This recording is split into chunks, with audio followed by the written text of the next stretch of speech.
Hello, everybody. Welcome to Sports Scope. I'm your host, Robert Butler, on this Pi Day, 3.14, 14th day of March. I got a good show I want to talk about with you today.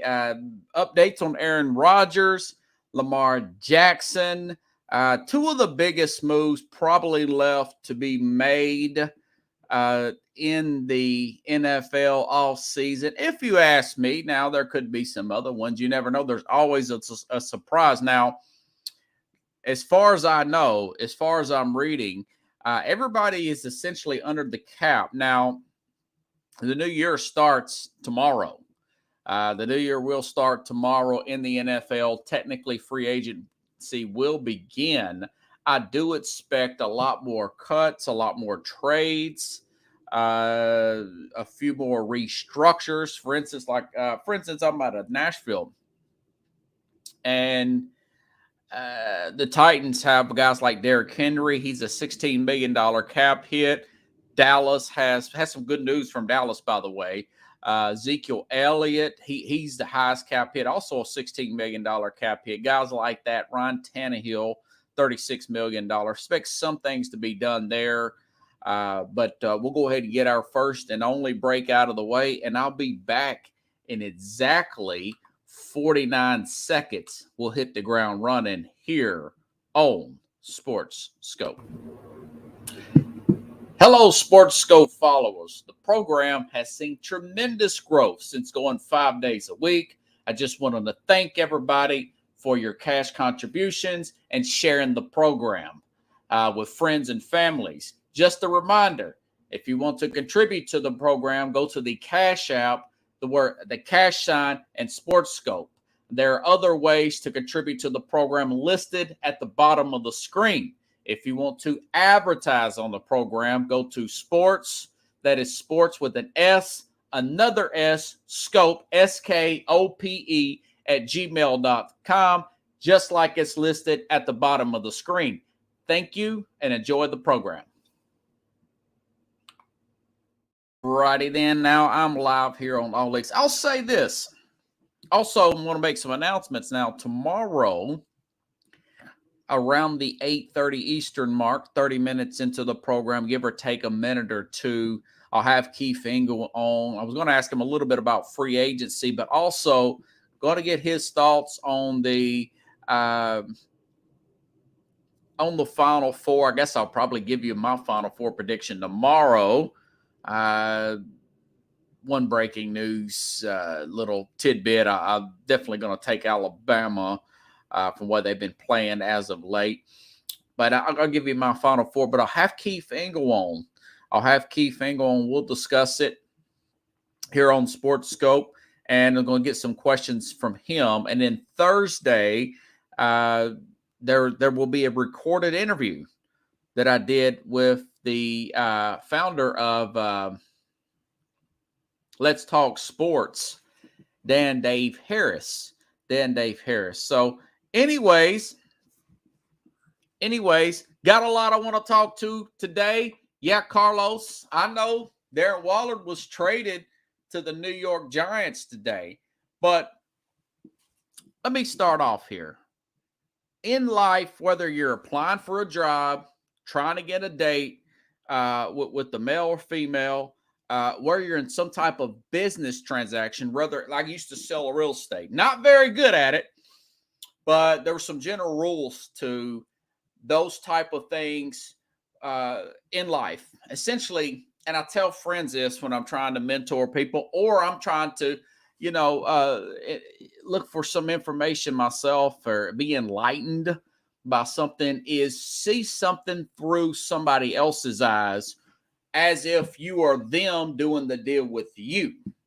If you could see it through their eyes, where you're trying to make a win-win situation and you're trying to solve all their problems, then maybe you can come to have a general perspective on how the way they see you in this particular transaction.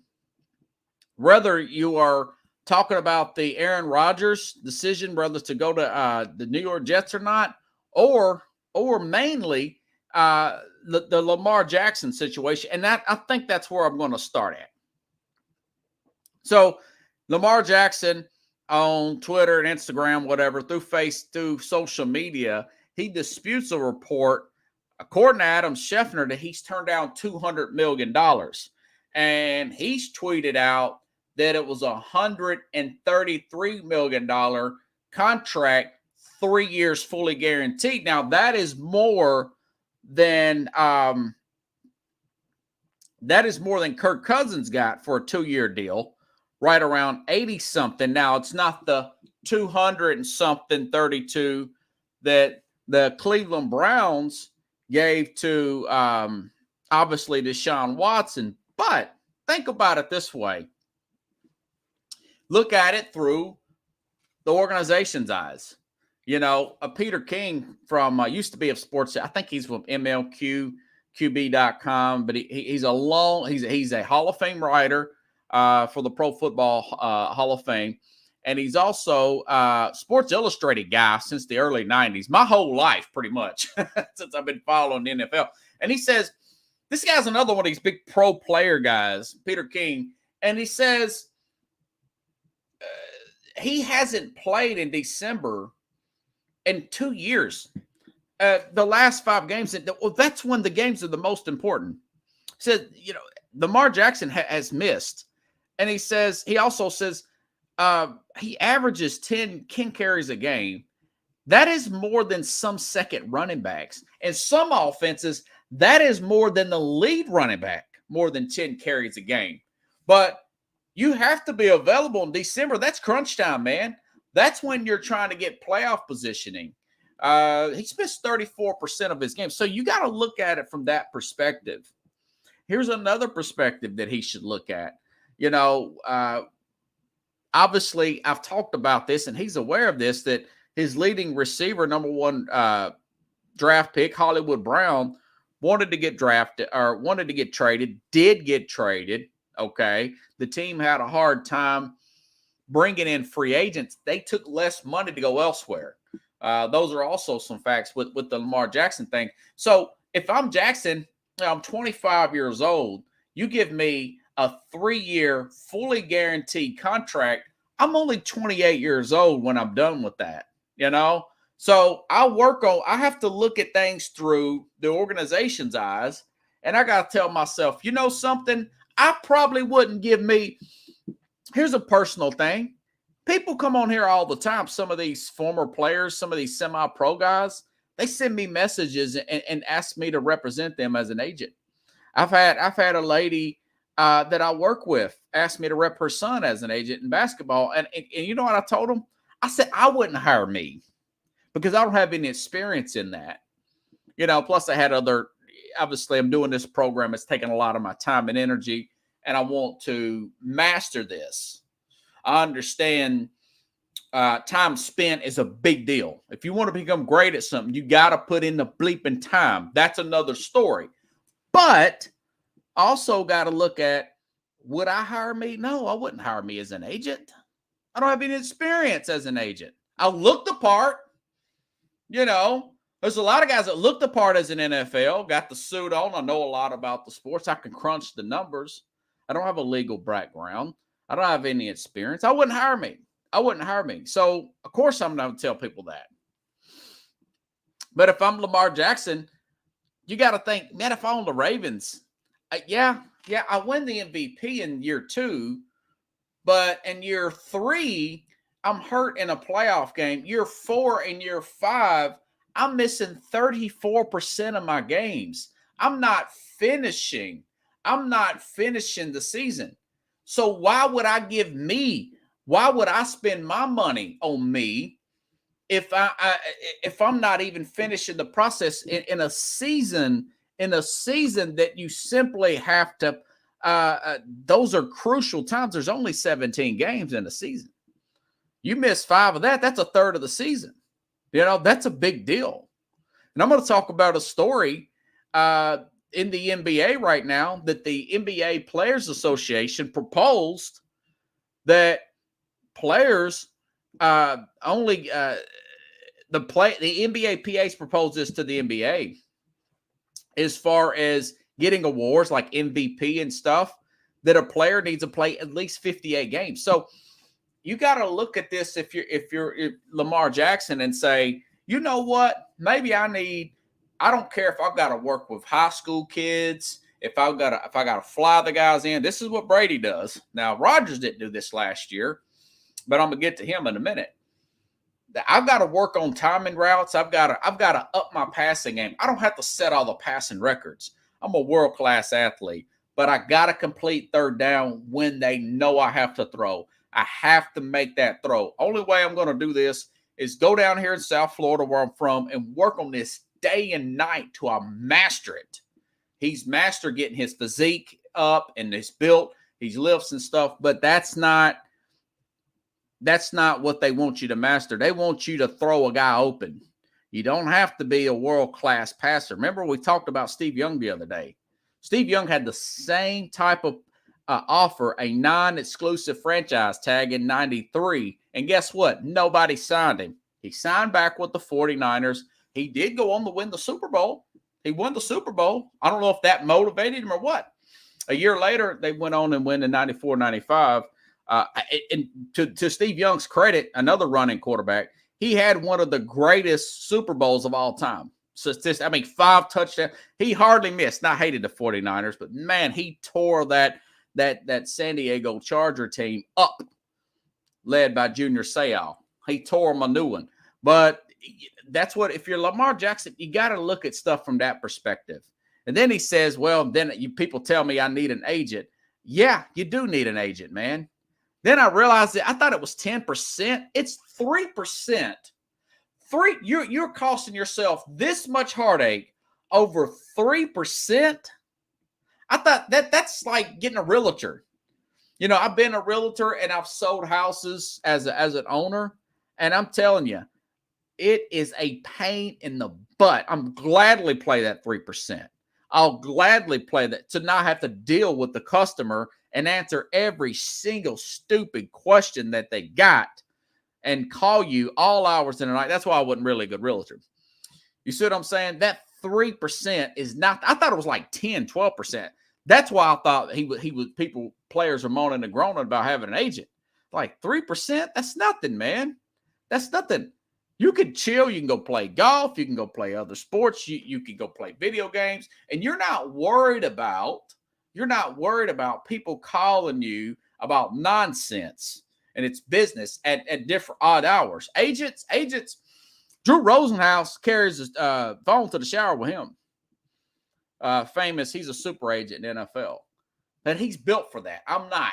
My sister's built for that. She's a good salesperson. I'm not. I value my time, value my privacy, and I definitely. So I think the guy needs to get an agent. His agent's his mom, and she was hard to get a hold of, and still has been, even since he's been drafted in the league. Now, Aaron Rodgers got to see stuff through other people's eyes, okay? And he's made this long list. I thought this was a joke at first. I honestly thought this was a joke at first. He wants, according to Diana Rossini, I swear, this lady's really nice to me. She gets back to me, and I jack her name up every time. Really nice lady. But she's out of ESPN. She says that, and by the way, the Jets, they did sign former Green Bay Packer Allen Lazard. Now, I've said this on this program, by the way, that Lazard, Corey Davis was going to be a major bust for the Jets. And Lazard's stats, I think they're going to cut Davis before all said and done. Former Tennessee Titan Corey Davis, former number 5th pick overall. God, what a bust. I think they're going to cut him to save about $10 million and some change. So they do sign Allen Lazard. I'm okay with that one, even though I'm not loving Allen Lazard. He's a 2, maybe a 3. But then Rodgers gives this list, according to this lady from ESPN. He wants Mercedes Lewis, who's 150 years old in football years as his tight end. He wants Odell Beckham Jr., who's came off 2 ACLs, didn't even play last year, and has said publicly that he wants $20 million a year. Are you kidding me? You're not kidding me. Like Tony Montana said, and Scarface, which I watched again last weekend. His friend comes up to him. He's coming over in a boat from. He kind of remind me of Jimmy Carter. Jimmy Carter's on his deathbed. God bless the family. He's not dead yet. 90-something years old. And Tony Montana, and he's talking to his younger friend there, who come over with him on the banana boat from Cuba. And the guy says, "Hey man, I got a hookup on a green card, you know." And Tony says, "What?" He says, "Well, he said, what do we got to do? Go to Cuba, hit the beer?" And then the guy says, "No, somebody else." And then Tony looks at him and says, "You kidding me? You're not kidding me." And then, of course, that was the spoiler alert for a 30-something, almost 40-year-old movie, a 40-year-old movie, the media Rabanga. But anyways, so Rodgers, he wants Mercedes Lewis, who's like 38 years old, Odell Beckham. Randall Cobb barely played last year. They paid him $10 million a year to go back to the Green Bay Packers just to fees Aaron Rodgers. And, again, he's got to see things through the organization's eyes.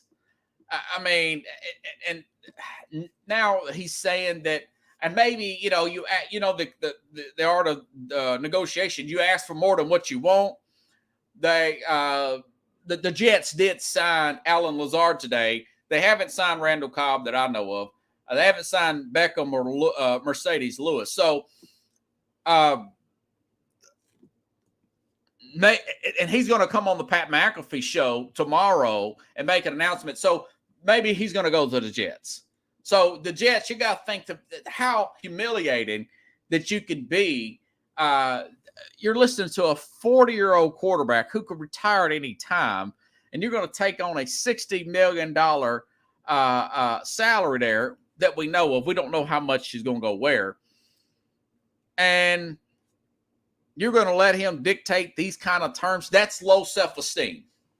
But Rodgers, he's got to look at it from their perspective, saying, you know what, these guys are a little old, long in the tooth. Maybe they're free agents for a reason from Green Bay, because Green Bay thinks these guys can't play anymore, or they can't play for the.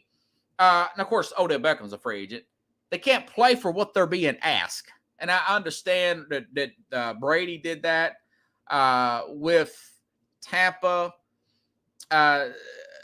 Antonio Brown still had something left in the tank. And I would have taken the other running back anyways. I can't remember his name now. Guy plays when he wants to. I forgot his name now. Pickles. You know who I'm talking about. And Pickles says, Jets management should tell Rodgers to I mean, there's no way I would do all that. But apparently that is real. I thought that was a joke. So a guy Leonard Fournette, thank you, Chad. Yeah, good to see you, man. Leonard Fournette, Mr. Pass Catcher, But that's probably why the Jets ain't won anything. The Jets hadn't been to the playoffs, I want to say, since 2009. I may be off by a few years, but we're over 10 years, And Carlos, yeah, Brady's different. Brady was in his prime. Brady was a quick decision maker. And I'm telling you, part of me, and I said this last night, everybody who didn't watch the show, part of me thinks that he really don't want to do this, that he's doing like the Phil Jackson thing when the Knicks tried to lure Phil Jackson out of some kind of semi-retirement to be the president. And James Dolan kept upping the ante, money. And then finally Jackson said, well, it's so much money, I've got to take it. And it's like he was miserable the whole time he was there. He was miserable the whole time that he was there as the Knicks president, And he finally moved on. I think they got Kristaps Porzingis, and that was about it. But I think part of him does not want to go to the Jets. He's thinking if I have to say yes because I have too much pride to go back to Green Bay. It seems like they've moved on, and I really don't want to retire. And like you said, Carlos, be under the opening act for Tom Brady. I think I'll just make all these demands, and maybe the Jets will back away. And the Jets already signed Allen Lazard, so then the other thought I'm thinking that Rodgers is saying, he's probably thinking, well, if I've got to do this for a couple of years, I might as well have one of my boys with me. So if I can at least get one or two of my guys, Allen Lazard or or maybe a Mercedes Lewis or a Randall Cobb. There's no way they're going to pay. Maybe I would bring Randall Cobb in for a league minimum. And Odell Beckham, $20 million. You need to divide that by 10, and maybe we'll put you in $2 million. So Odell Beckham. You've got Garrett Wilson there. You've got Elijah Moore there. That's 2 receivers. All right. I did look this up. Now, to the fence there of if I can find, I got so many screenshots, folks. You have to bear with me. Darren Waller, not so sure about that pickup, folks. Not so sure about that. But I could see the thinking to it. I can see the thinking to the Darren Waller thing. I thought I had some stats here. But essentially, last year, Lazard had what's his catch rate here? Yeah, 60 catches last year compared to like 25 for. I know the quarterback's terrible, but Davis has been an underwhelmingly disappointment there for the New York Jets. So he would essentially replace Corey Davis.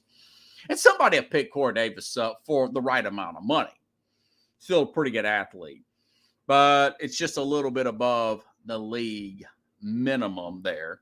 But, you just hope that Rodgers can see things that Favre was never this needy.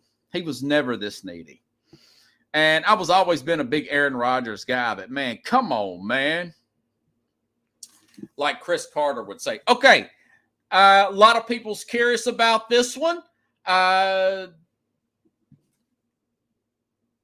Is a top tight end in anyone's league. Okay, Darren Waller traded for the 100th pick. This was the pick that the Giants got from Kansas City.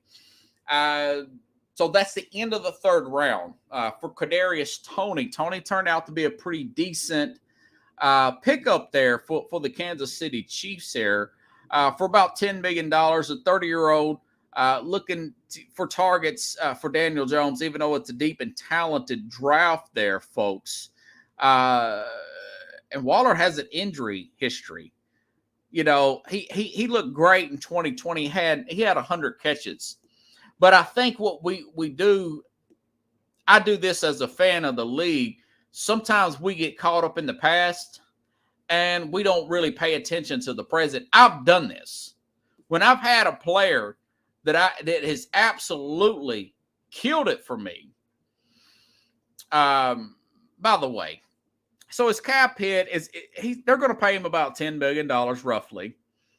And next year's void. So they can do away with him after next year if Waller don't work out. It's not a bad financial move for the Giants. So let me state that it's not a bad financial. But here's the facts about Darren Waller. Okay, Waller last year had 28 catches. He started in 6 games. Waller in 2021 played 11 games. He had 55 catches, 2 touchdowns and 3 touchdowns. In 2020, Waller had 107 catches. That's big time right there.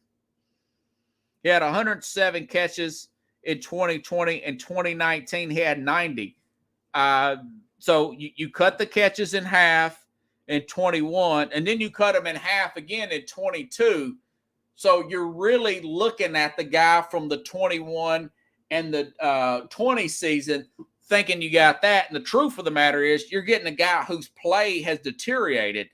He cannot stay healthy. He's got a hamstring. It's always something. He went from 11 games started to 6 games started. He played in 9. That last year they got him playing in 9. So it's not really as big of a flashy deal as you think. If you take the emotion aside and take the good times out and look at how he's been playing lately, the last 2 seasons, it's not really that good a deal. Now, the Giants, he's a talented guy. He's working with a much better, in my opinion, offensive schemer and Brian DeBall. I think Josh McDaniels is way over his head as a head coach. I think we're going to find this out next year. And he'll be fired next year or the year after that from Martin Davis with the Raiders, especially if they don't find nobody else to back up Garoppolo. You know he's going to get hurt next year. He always gets hurt. And again, this is a very tight end rich draft. It's supposed to be the best tight end draft in 10 years, according to NFL Network. The guy from Notre Dame is really good.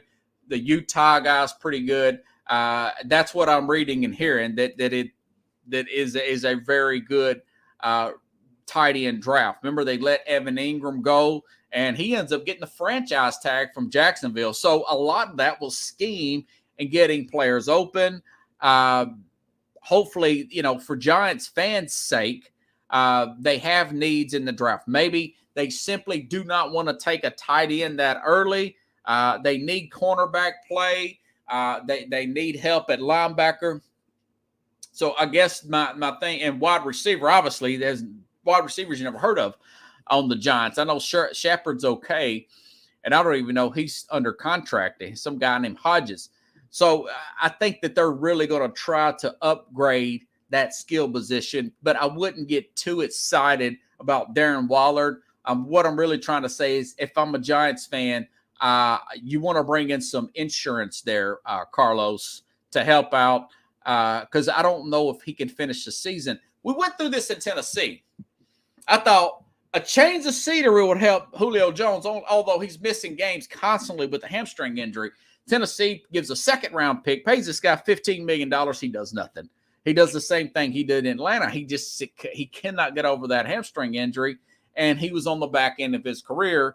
And the Falcons sold the Titans a bill of goods, one of many John Robertson's horrible mistakes. Carlos says the Giants did it last year by bringing a tight end from the Vikings. Yeah, that tight end, I can't remember his name, but he was 34 years old. He was way past his prime. I could have told you that.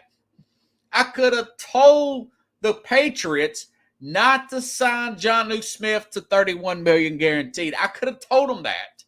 I could have told the Cal Rudolph, Carlos, run Rudolph in the rears to the run Rudolph. How's the song go? To the merry-go-round or whatever. Cal Rudolph was like 34 years old. He was way past. I couldn't believe they took in Cal Rudolph. But I think he may have caught one ball for a touchdown there. He couldn't catch a cold there because he couldn't get open.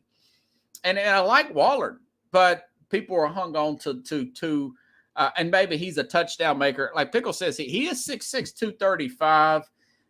He's a guy, maybe you give him a jump ball in the end zone, but I'm not. If you're expecting him to get 35 to 45, 50-yard seam routes down the middle of the field on a game-by-game basis, he's not going to be Travis Kelce in this offense. I don't think he will. I don't think he's going to be Kelce. I think it's more of a name than anything. And you got to look at his previous history. Same thing with Lamar. You got to look at which way are you trending, Some good news here. Well, just random notes here, folks.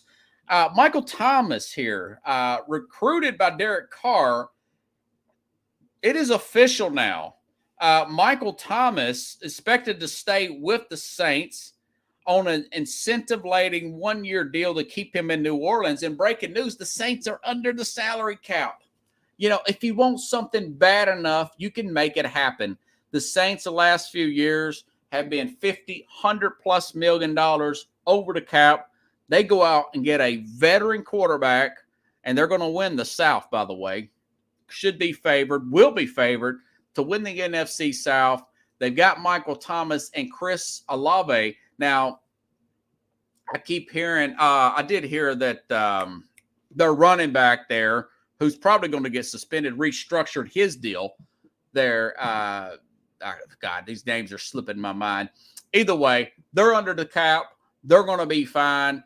They did lose Marcus Davenport, but he's still got Cam Jordan. You only need one really good pass rusher, per se. And Alvin Kamara, yes, Chad, you must have had your Wheaties today, man. Good deal, brother. Good deal. So, yeah, you got Alvin Kamara there, and he's restructured. Now, he's got that charge, and there's a video. This goes back a few years at the Pro Bowl in Vegas where he assaulted some guy or whatever, accusations, and it looked like it's him.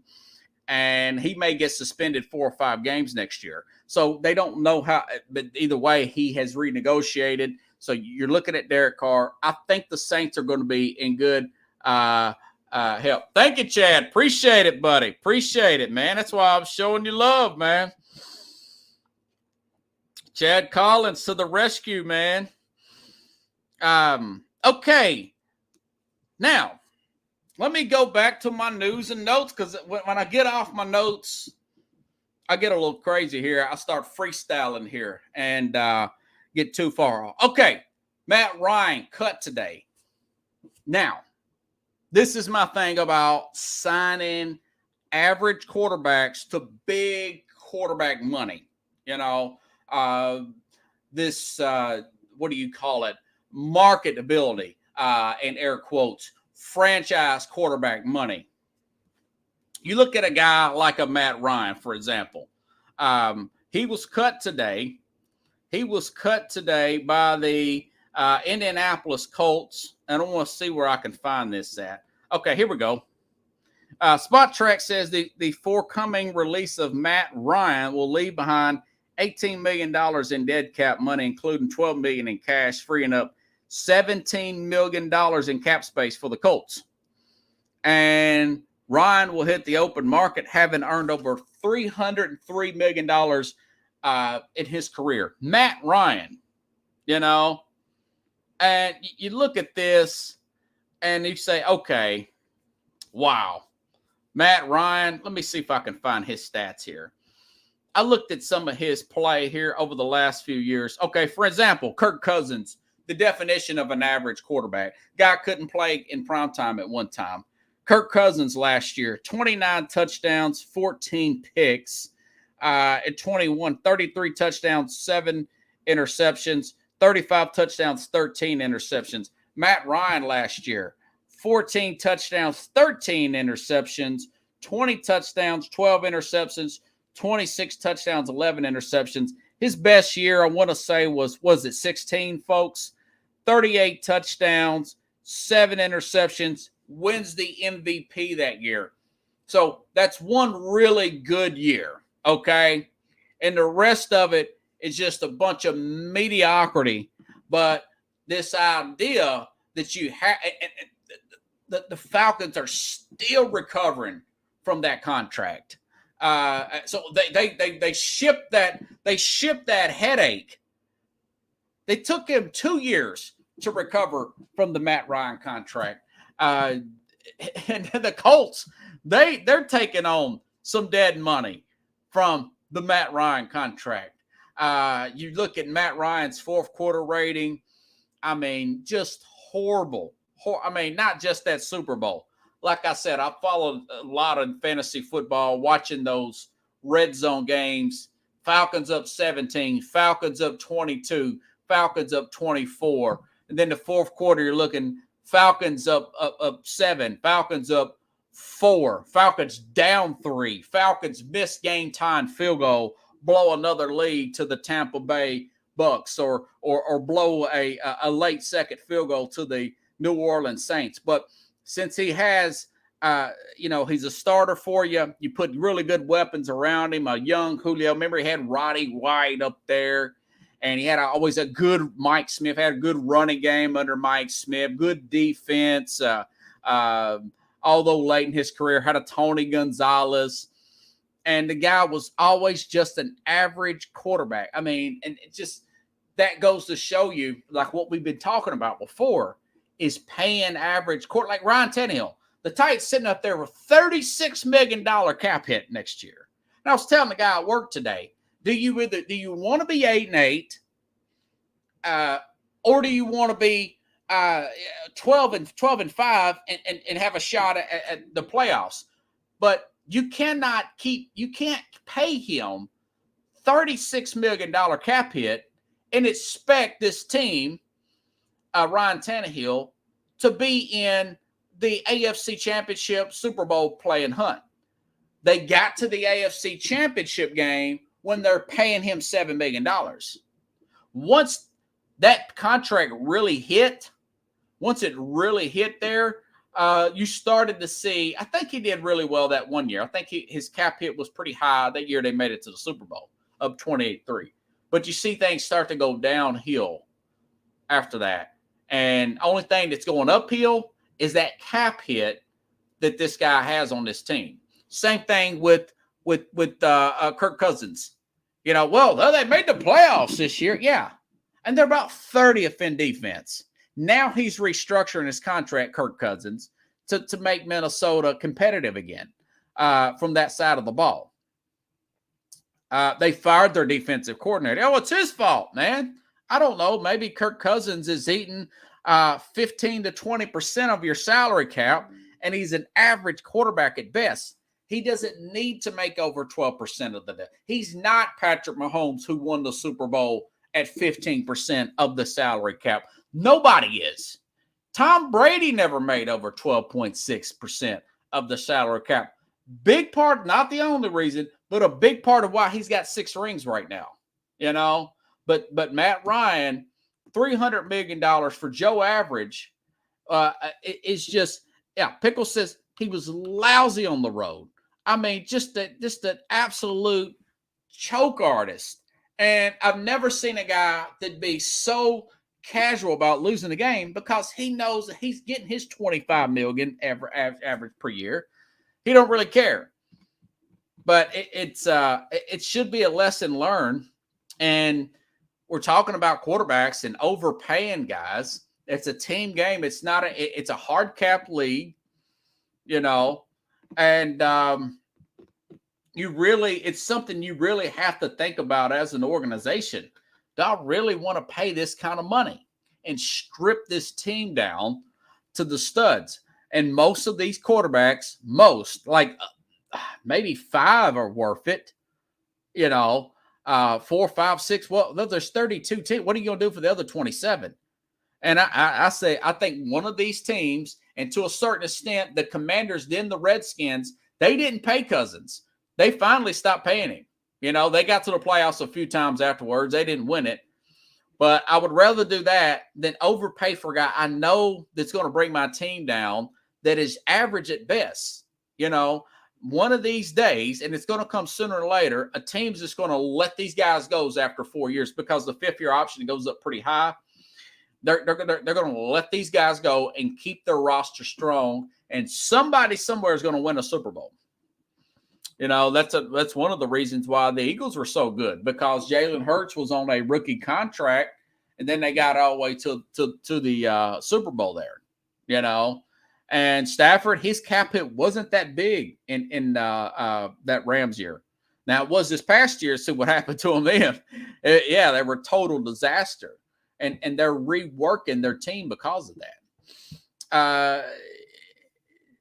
And I'm not – it's just the fact that Carlos says, I keep telling you guys, pulling some of these Buffalo Bills mediocrity, keep your heads up, is a terrible rebuild for the Giants.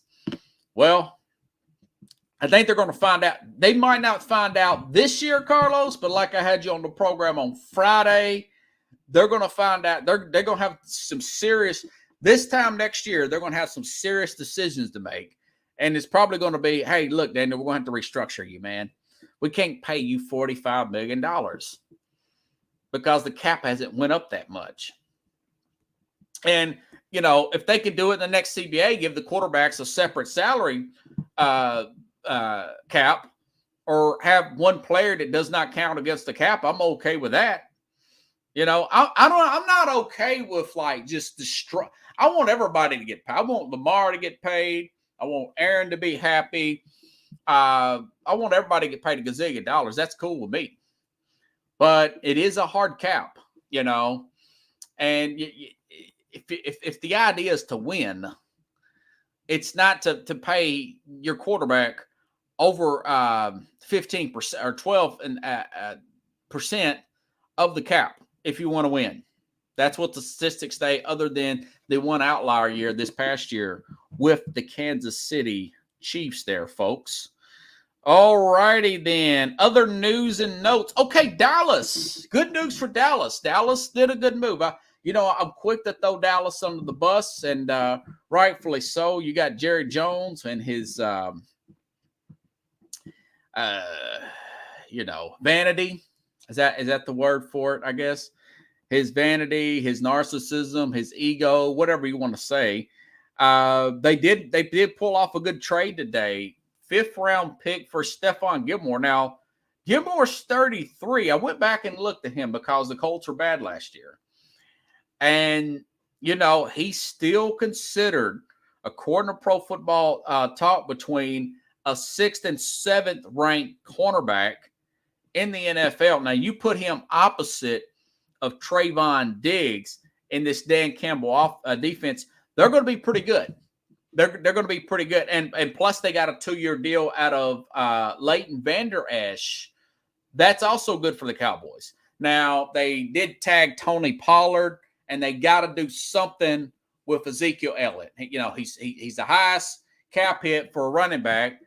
Second only, he's the highest, and here Derrick Henry out of Nashville, he's second, both around $16 million. They may cut the guy overnight. They may cut him in the morning.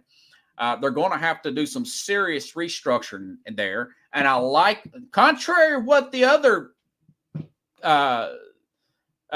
commentators or whatever, opinion people say, I do like what Mike McCarthy said. They do need to run the ball, play defense, keep Dak's passing below 30 attempts.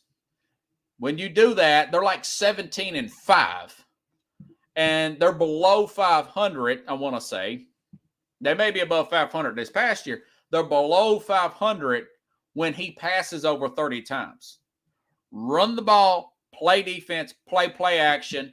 Even though they've lost Dalton Schultz, I mean, he's hanging out there in free agency, by the way.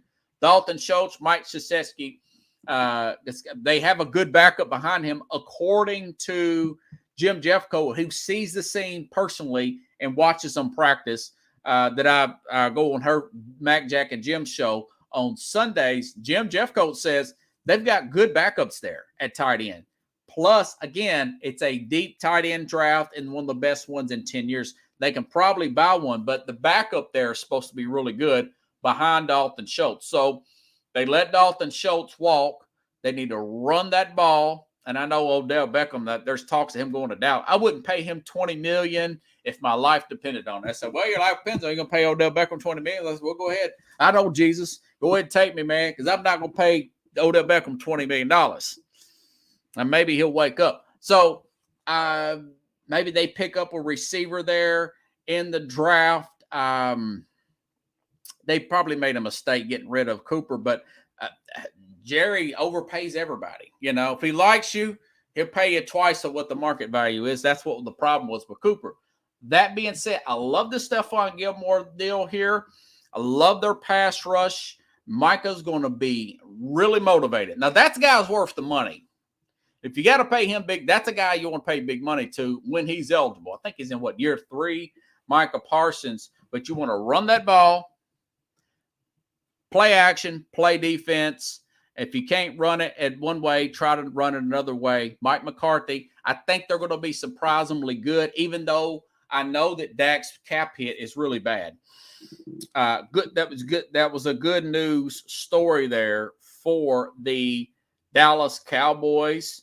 Like I said, 2-year deal, bringing back Leighton, good linebacker in space still, even to this day. Jamison Hensley says, reporter for the Ravens, he says the Colts are clearing up a lot of cap space by releasing Matt Ryan and Stephon Gilmore. I wonder if this is a reporter for the Ravens. I wonder if he thinks that maybe the Colts will go after Lamar Jackson because they're going to be fourth. We know there's going to be 2 quarterbacks taken. I'm not sure about that because I think the Colts are tired of going the veteran route. But this was an interesting little tweet here by a Baltimore Ravens reporter there talking about the Indianapolis Colts. Andy Dalton, he went and signed with the Panthers as a backup. He's another guy that's been overpaid his whole life. Could not win a game. Could not win a game in prime time to save his life. And the Eagles quietly bring back James Bradbury. Eagles lost a lot of players. I'm not the least bit upset about the players they lost. I think they're going to be fine. They're going to lose some players. And the Texans are having a good offseason. Signed Jimmy Ward from the 49ers lost both corners, but they did sign Javon Hargrave over the middle. If you have a really good pass rusher, that's been proven. If you have a dominant guy up front, Aaron Donald, Chris Jones in the Super Bowl, played great. If you have a guy like that, you can get away with the young secondary. The Chiefs proved that. They proved that. I wouldn't chance it. They have an all-timer at quarterback, but you want to be really good up front. But the 49ers, they've lost both of their corner. Emmanuel Mosley signed somewhere else too. Back to what I said yesterday. I said teams with offensive-minded head coaches, teams with a sense of urgency early in the game, they seem to win more. Teams that spin statistically over the last 5 years add wins. They add wins to their previous totals, the win totals from the year prior to that. I thought there was something fishy going on with the Chiefs, and I think Orlando Brown wanted too much money. They bring in this Juwan Taylor guy because they lost a guy named Wiley, the right tackle, right? They lost the right tackle to free agency, the Chiefs did, and they brought in another right tackle from Jacksonville, and I thought that they were going to try to use that guy and put him in left and use a rookie at right. No, they're using Taylor. They're going to use Taylor at right, and according to Chandler Johnson, this reporter here, Laremy Tunsil, Aaron Wilson from the, I think he's with NFL Network. No deal is imminent, but according to Aaron Wilson, the Texans and Chiefs have spoken about a potential deal for the Chiefs to get the left tackle from Houston, Laremy Tunsil, former very high draft pick. He was supposed to have been the number 1 pick back in 2016, 17.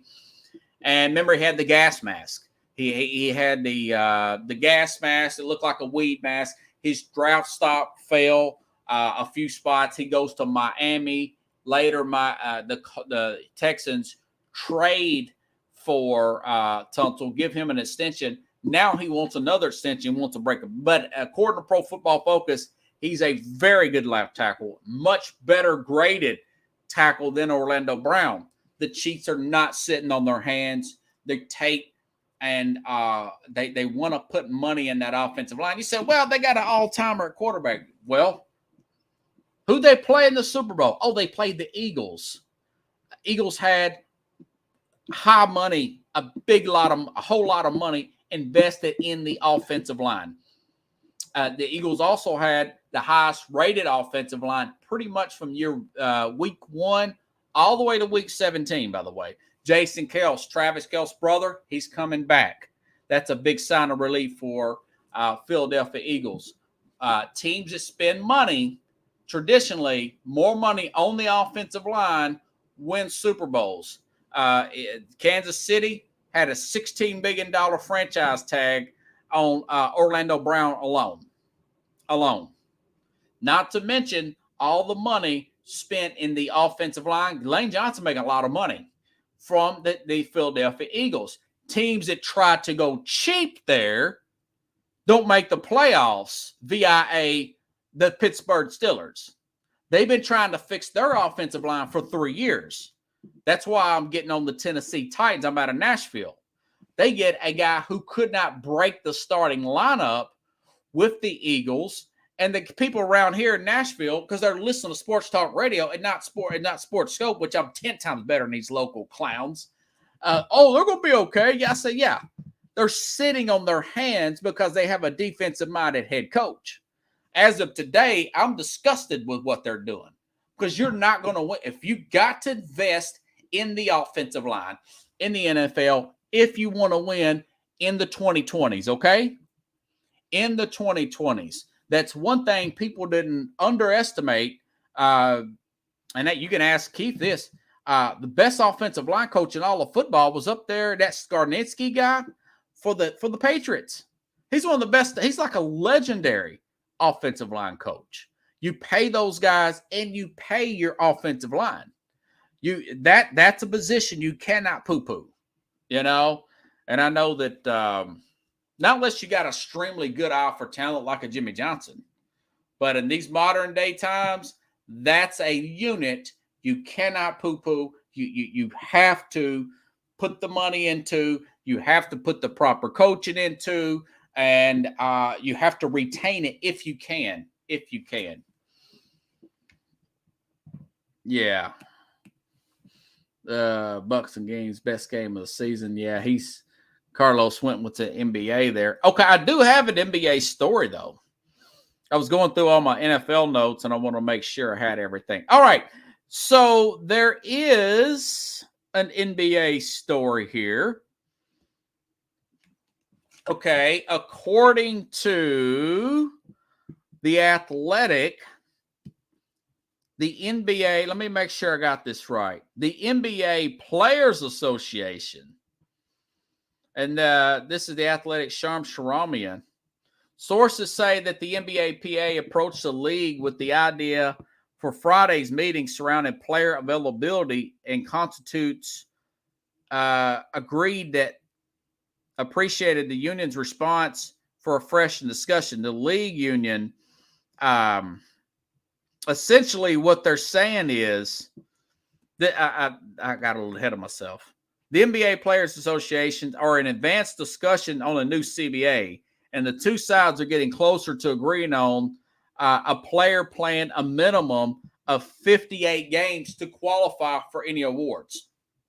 For example, MVP. So you want to do away with load management per se. Now they're saying 58. Okay, my thing is 70, 68 to 74. That's between 85 and 90%. 85 and 90%. I wouldn't go below 70. If you miss 12 games in a season, okay, because of load management, that's on you. And you got to play through injuries. I'm sorry. If you cannot do that, don't sign the players don't play 82 games. Okay, now that being said, I want to be fair. I've been saying this for years. They need to do away with back-to-backs. And if you got to stretch the season out past June, which they should do anyways, because you're going to have a lot of good ratings there in July. July is a very good month. There's no football going on. Baseball's still kind of in the middle. You have the All-Star break in July. Nobody's watching nothing. And so they're saying a minimum of 58. I say closer to 70 to 74. And I think that would be a good thing to do away with load management. Plus, I want to add in. You want to add in the fact that You don't want any players missing any primetime games, any nationally televised games due to load management. You got to do your load management day on that Tuesday night. Because if you got a Thursday TNT game, we want to see the stars because your other viewers around the country who are out of the region don't get a chance to see Giannis play. I know he did great last night. Actually took them to beat the Kings last night. And that was a good scope right here. Carlos says Warriors versus Suns was okay, but Suns had to adjust due to KD injury. Yeah, and that's what I said. I didn't think he would hold up. And, of course, poor guy gets some water on the floor or something. He slipped his ankle, and I think he's going to be out probably the rest of the regular season with that injury. And I hope that gets worked out with the NBA. I'm glad the Players Association is kind of noticing this. But 58 games, come on, let's get it closer to 70. And I think that they can work out something there. We'll see. I talked about this last week on the program. The NBA is more popular than any other sport combined in America on social media. But is it turning into a highlight lead rather than a lead where you're actually watching the game to see who wins and not? Is it more about that? So that's one of those standby, and we'll see how it plays out. Tomorrow, 30 minutes past the hour, going to have Keith Angle on. I want to make sure and emphasize that again. Going to talk this NCAA tournament tomorrow. I'll give you my Final Four. It's going to be an educated guess. I didn't watch most of the season. I'm not going to lie to you and say I did. I have a somewhat of an idea. I've said this consistently. From what I'm reading and what I'm hearing, I've listened to CBS podcasts and everything. I do think that there's going to be even more upsets this year in the tournament. I think this could be a George Mason year, Carlos.